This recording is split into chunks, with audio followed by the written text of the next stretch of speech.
Main apa kita? Main teror. Enggak lah, nggak usah. Udah dibahas banyak di tempat. Iya. Bisa klik juga di YouTube Uncle Pram ke tempat Akbar Faisal ya kan. Berfaisal. Jadi artis ya? Kami jurnalis bukan artis. Jadi main apa kita? Kita main ini aja Pram, yang satset di DPR. Apa itu? Yaitu Badan Legislasi. Badan Jadi Legislasi. sorotan banyak pihak masyarakat karena ini bisa-bisanya atau sangat langka gitu ya DPR tiba-tiba rajin membuat undang-undang. Bukannya seringnya belakangan nih ya? Tapi yang menguntungkan penguasa bukan rakyat gitu. Oh ya, nanti kita uji ya dalam pembicaraan ini. Oke, ini terakhir kan Badan Legislasi rampung ya membahas revisi Undang-Undang Koperasi. Betul kan? Nah, pembahasannya katanya juga sangat kilat ya, Sen ya? Wah, itu kebut-kebutan itu. Wah, seperti apa itu Sen ceritanya? Ini cerita dari Benny Kabul Harman ya, Wakil Ketua Umum Partai Demokrat dan anggota Balik juga. Jadi itu di hari Sabtu kemarin dia mendapatkan pesan undangan rapat pembahasan RUU Koperasi. Tapi harinya hari Sabtu. Lagi-lagi hari Sabtu. Hari Sabtu kan harinya libur gitu kan. Yeah. Nah, tiba-tiba ya undangan itu menyebar kemana-mana gitu. Jumat malam ya? Jumat malam. Dan ini dibenarkan juga oleh beberapa anggota Balik yang gue temuin juga sepanjang 2 pekan lalu ini.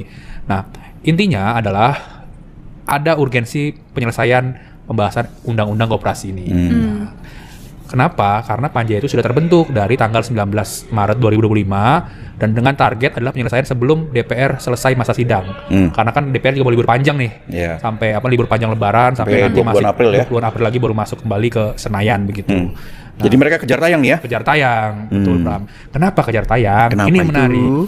Karena pada awal Maret itu Presiden Prabowo Subianto menggelar rapat terbatas di sana. Dia melaunching namanya Koperasi Merah Putih. Koperasi Merah Putih kan ini mirip-mirip tuh sama slogannya dia kan. Koalisi Merah Putih, KMP, Kabinet Merah Putih, KMP, Koperasi Merah Putih, KMP. Nah, dibuat ataupun ada instruksi di situ, lalu juga para menterinya bergerak segala macam. Bahkan Julhas itu bilang kan, nanti satu koperasinya itu bisa mengambil dana dari dana desa mungkin sekitar 1 miliar. Dan nanti pendanaan pun bisa dari Himbara atau himpunan bank plat merah lah. Dan bisa memberikan kredit 3-5 miliar begitu. Nah, masalahnya ada kekosongan hukum nih kan Bram, kalau misalkan membuat Koperasi Merah Putih ini. Sebetulnya bisa aja keluar inpres dari presiden gitu kan, tapi teman-teman di DPR bilang lebih kuat menggunakan undang-undang koperasi. Nah, makanya di DPR langsung bentuk panja tuh kan, gak lama setelah ada omongan dari istana untuk membentuk Koalisi Merah Putih begitu. Koperasi Merah Putih. Koperasi Merah Putih. Ya. Ya, undang-undang perkoperasian ini sendiri juga sebenarnya udah dari tahun lampau sekali ya. Betul. Tapi terus tiba-tiba dibahas begitu saja di DPR dan juga sangat kilat gitu. Nah, kenapa revisi undang-undang perkoperasian ini dibahasnya di Balik, bukan di Komisi 6? Ada mantan anggota Komisi 6, Pram Sen, yang pernah bercerita ke kita ya, Sen, bahwa sebetulnya revisi undang-undang koperasi ini sempat ingin ditarik ke Komisi 6 karena ini barangnya mereka. Nah, tapi karena kejar tayang, karena ya ini lagi-lagi ya, Balik itu kan produksi undang-undangnya cepat gitu ya. Jadi karena kejar tayang tadi dan ada target tertentu ya, Sen, ya kan lo sempat ngobrol juga ya dengan teman-teman di DPR ya, bahwa ini akan ada target tertentu gitu. Tadi soal Koalisi Merah Putih, Koperasi Merah Putih. Betul. Lalu juga menyambung Pram sama revisi Undang-Undang Minerba, mineral dan batu bara itu kan sebelumnya yang mana koperasi bisa mendapatkan izin usaha pertambangan. Nah. Tapi anggota Komisi 6-nya pada kesel nggak tuh, Cak? Ya tentu, karena ya barang mereka hilang. Tapi cuma gerundel-gerundel doang, Pram. Jadi curhat-curhat ke kita lah. Kenapa mereka gerundel-gerundel doang? Karena ada prit-pritnya di DPR. Nanti kita bahas lebih jauh Tapi soalnya. ada info satu lagi ya dari teman-teman di DPR, bahwa sekarang di komisi itu dibatasi membahas undang-undang memang. Betul. Itu dibahas di awal tahun, Ca. Jadi setiap komisi itu bisa cuma satu atau enggak dua. Hanya satu ya. Satu atau enggak dua undang-undang yang dibahas di komisi. Sisanya itu dibahas di Balik. Dan kemarin gue juga ngobrol sama pimpinan Balik ya. Untuk tahun 2025 saja Balik itu mengagendakan pembahasan 12 rancangan undang-undang, Pram, selama setahun. Ya. 12 itu dari 41.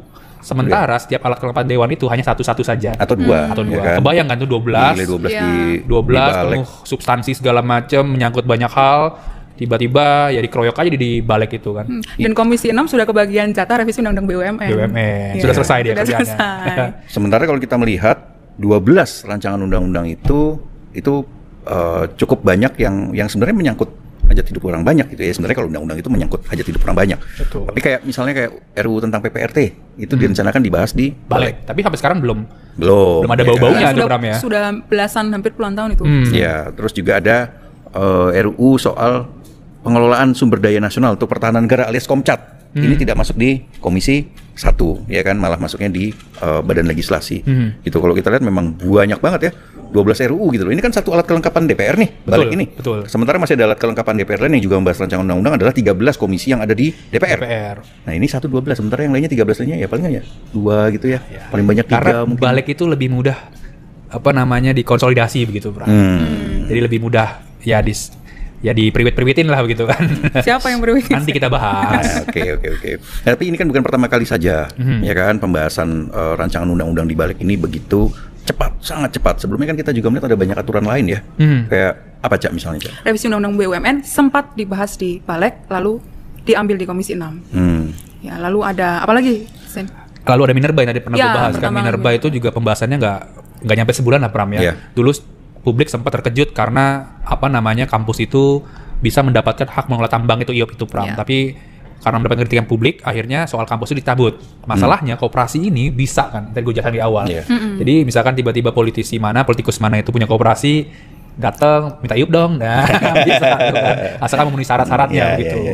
Oke, tapi kalau dalam wawancara dengan kita itu Bob Hasan, Ketua Badan Legislasi bilang bahwa nggak apa-apa sebenarnya kalau dibalik Balik pun juga siap untuk membahas RUU itu dalam waktu 1 tahun. Koperasi maksudnya. Ya, koperasi ya.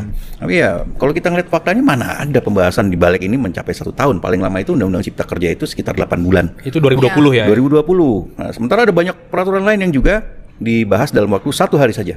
Yaitu tata tertib DPR. Tata tertib DPR. Itu Terus dahsyat juga, itu.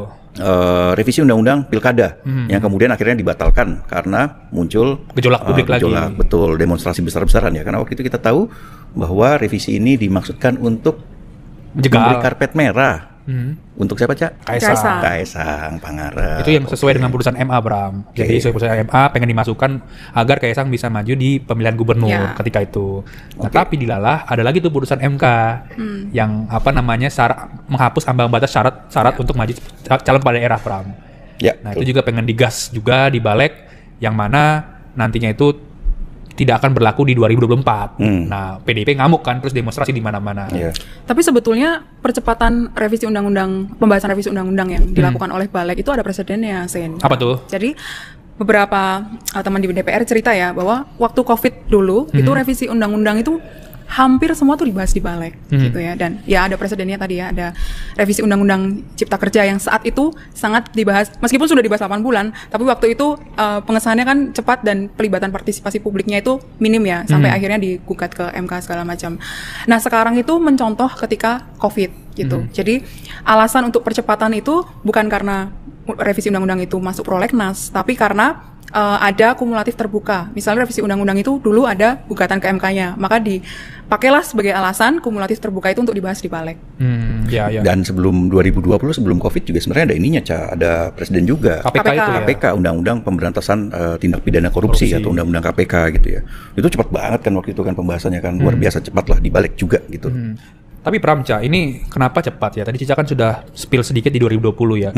Kuncinya adalah ini menurut beberapa anggota Balik ya, Badan Legislasi di DPR, kuncinya itu adalah perubahan tata tertib DPR di 2020. Intinya dalam perubahan itu memberikan memperkuat Balik untuk membahas ataupun menyelesaikan sejumlah undang-undang di Balik sendiri begitu, Bram.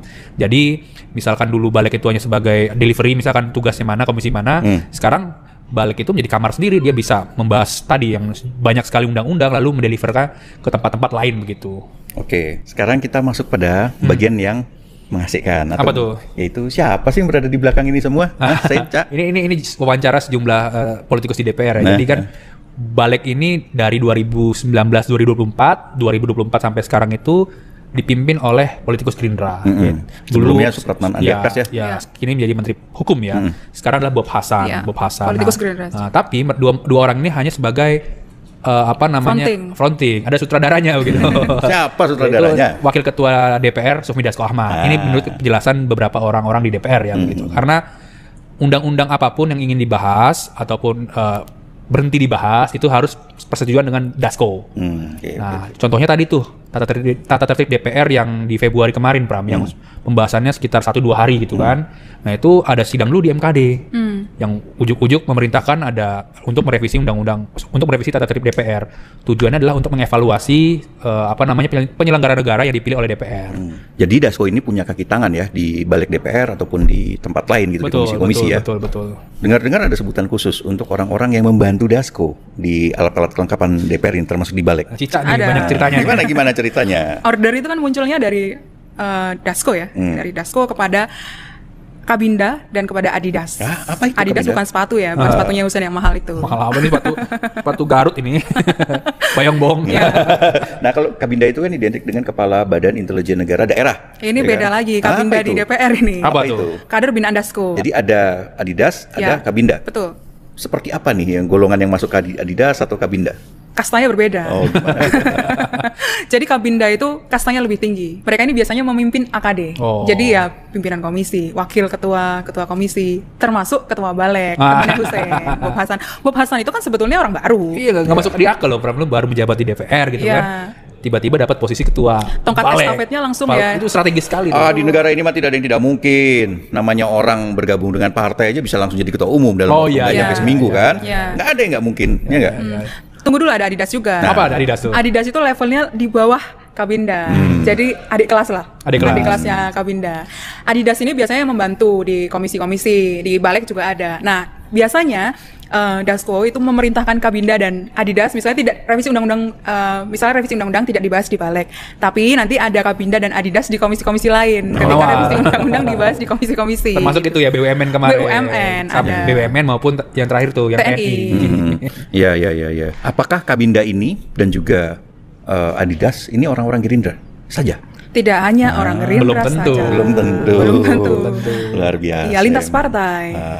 Dan ini ditanyakan juga sama reporter Tempo waktu gue tugasin untuk ketemu Bob Hasan kan. Dia Bob Hasan tertawa, dia bilang, "Saya bukan Adidas, saya Kabinda." Diakui sama Bob Hasan. Di atas Kabinda ada Tuan. Nah, pernah gue juga ngeledekin beberapa orang Gerindra ya. Bang, Mas, lu ini Adidas apa bukan? Enak aja lu, gue ini Kabinda dong. Ngakuin mereka. Berarti pengaruh Dasko ini memang sangat besar gitu ya di DPR ya. Posisinya juga sebagai ketua umum Gerindra, ketua harian Gerindra, orang kepercayaan Prabowo pasti kan di situ, dan juga ketua umum DPR. Ketua umum ya. Ketua umum DPR dia. Ketua umum DPR. Oke. Sen, lu tadi menyebutkan bahwa ada tarik menarik antara badan legislasi dengan komisi 6 ya waktu itu ya. Tapi di tempat lain tuh ada nggak? Ada, Pram. Ini kan yang baru saja diketok ya, yaitu adalah revisi Undang-Undang TNI. Dulu itu awalnya revisi Undang-Undang TNI ingin dibahas di Balek. Lagi-lagi tujuannya adalah agar pembahasan cepat dan terkoordinasi begitu kan. Nah, bahkan pimpinan dan beberapa anggota Balek itu sudah bertemu dengan perwakilan pemerintah maupun Mabes TNI. Di salah satu restoran di dekat Senayan begitu ya. Membahaslah soal apa saja poin-poin yang ingin masuk dalam pembahasan revisi Undang-Undang TNI. Dilalah dalam waktu berdekatan itu, tiba-tiba pembahasan RUU TNI ini bergeser ke Komisi 1, Komisi Pertahanan DPR. Nah, kenapa? Nih, menurut sejumlah politikus ya kita temuin adalah agar PDIP ini nggak keras lah mengkritik pembahasan revisi Undang-Undang TNI. Karena kan Megawati itu dulu sempat pernah bilang bahwa menolak divisi TNI dan revisi Undang-Undang TNI kan. Nah, karena itu digeser lah ke Komisi 1 Pertahanan. Dealnya adalah PDIP menjadi ketua panja di situ, yang mana dipimpin oleh Utut Adianto. Dan akhirnya sampai sekarang mulus-mulus saja kan PDIP, narasinya semuanya anggotanya termasuk Puan Maharani itu mendukung total revisi Undang-Undang TNI. Oke. Kalau contoh lain lagi apa, Cak? Ada lagi paket undang-undang politik yang isinya itu revisi undang-undang pemilu, revisi undang-undang pilkada, lalu juga ada revisi undang-undang partai politik. Betul. Mau diapain partai politik nanti? Tarik menariknya gimana? Iya, tadinya seharusnya revisi undang-undang pilkada dan revisi undang-undang pemilu yang sudah masuk prolegnas itu harusnya dibahas di Komisi 2. Komisi 2 itu sudah membuat FGD bersama dengan pakar, kemudian Perludem gitu ya, koalisi masyarakat sipil dan sebagainya untuk memberikan untuk memenuhi meaningful participation. Nah, kemudian di akhir-akhir ini revisi paket undang-undang pemilu tadi, paket undang-undang politik tadi ditarik ke Balek. Kenapa? Karena ada satu perubahan krusial yang ingin dibahas di Balek, yakni pemilihan kepala daerah. Tak langsung ya? Tidak langsung. Pernah ingat nggak, Sen, ketika Prabowo waktu itu bilang kepala daerah itu dipilih tidak langsung, gitu ya, dikembalikan ke DPRD. Nah, ini nanti di Balek rencananya akan dibahas atau sudah ada opsi-opsi paket undang-undang politik yang membahas soal pilkada itu, membahas itu tadi, pemilihan tidak langsung di level bupati dan wali kota. Nah, opsi ini sudah dirembuk di Kemendagri. Jadi di Kemendagri itu ada petinggi Kemendagri gitu ya, yang dia sudah muter ke daerah-daerah nih, Sen, Pram. Jadi sudah muter ke kabupaten-kabupaten untuk bertanya kalau pilkada tingkat bupati nanti dikembalikan ke DPRD seperti apa. Jadi menghimpun suara dari bawah. Gitu. Dan ketika dibahas di Balek bisa saja dipercepat. Nah, Komisi 2 itu tidak mau. Belum rela karena ada banyak anggota Komisi 2 yang tidak mau revisi undang-undang pilkada itu nanti satu klausulnya yang soal pilkada tidak langsung itu gol. Gitu. Ya. Gue tambahin sedikit nih, Ca, soal paket politik. Nah, sama seperti tadi Komisi 2, Balek ini juga pengen sekali pembahasan di sana. Nah, ada beberapa kali jadwal FGD yang di jadwalnya tersebar tuh di di penjadwalan DPR ya. Tapi tiba-tiba batal, Bram. Kenapa batal? Itu juga bertanya mereka, ini sebetulnya pembahasan paket politik ini mau kemana begitu ya?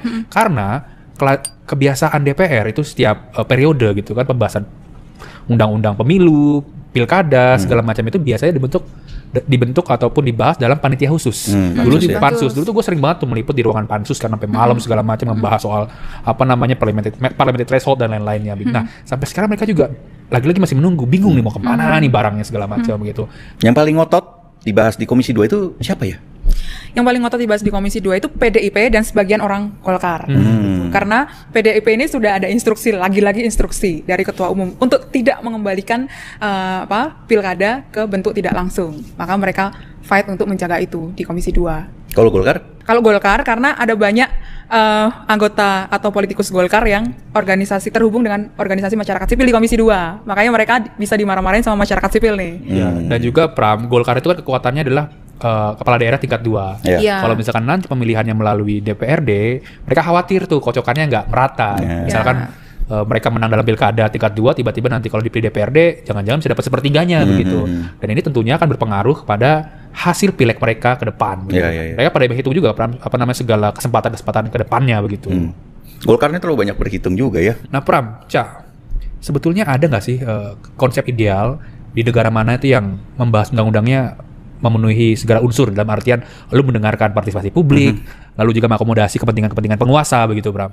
Ada, Senca. Jadi Herwan ini sudah ketemu dengan ngobrol lah ya dengan beberapa pakar gitu ya, ahli tata negara, dan salah satunya itu disebutkan bahwa ada satu konsep namanya RIA, Regulatory Impact Assessment. Jadi ini digunakan di negara-negara maju untuk pembahasan rancangan undang-undang. Nah, dalam konsep ini dihitung betul dampak dari undang-undang itu. Misalnya kalau kemudian membuat satu aturan soal tenaga kerja, dampaknya terhadap ekonomi ini seperti apa? Dan ini tidak hanya berbicara jangka pendek, tapi berbicara jangka panjang itu. Dan sebenarnya konsep ini sudah pernah digunakan ya di Bappenas ya. Hanya saja memang ini tidak berlanjut dalam pembahasan rancangan undang-undang di DPR. Kita kasih contoh deh. Misalnya kayak undang-undang IKN gitu ya. Undang-undang IKN itu kalau menggunakan konsep ini, RIA ini, harusnya dihitung apakah keuangan negara itu memungkinkan untuk membiayai pembangunan IKN. Dan kita tahu itu hampir 450 triliun ya biaya pembangunan IKN.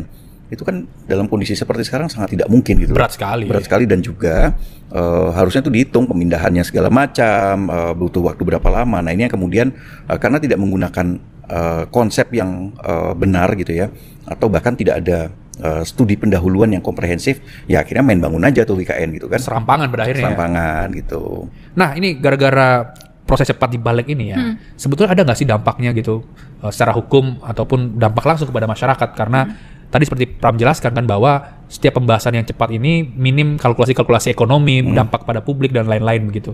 Ya, pada akhirnya produk undang-undang ini menjadi undang-undang yang bermasalah, dan ya tadi klausul-klausulnya misalnya merugikan rakyat gitu, karena tidak memenuhi unsur meaningful participation misalnya.